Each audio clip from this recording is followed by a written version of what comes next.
আন্তজেলা ডাকাত দলের সদস্য, যাদের বাড়ি নাটোর এবং নওগাঁ জেলায়, অর্থাৎ দুই জেলার মিশ্রিত একটি ডাকাত দল এই দুটি ডাকাতির সাথে জড়িত ছিল।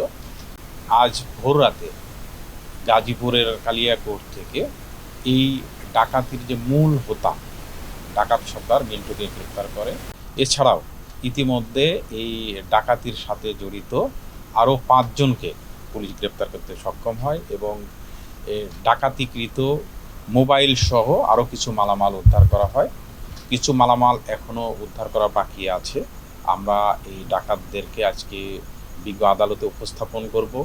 সেখানে যদি তারা 164 ধারায় জবানবন্দি প্রদান করে তাহলে সেটি আমরা রেকর্ডের ব্যবস্থা করাবো।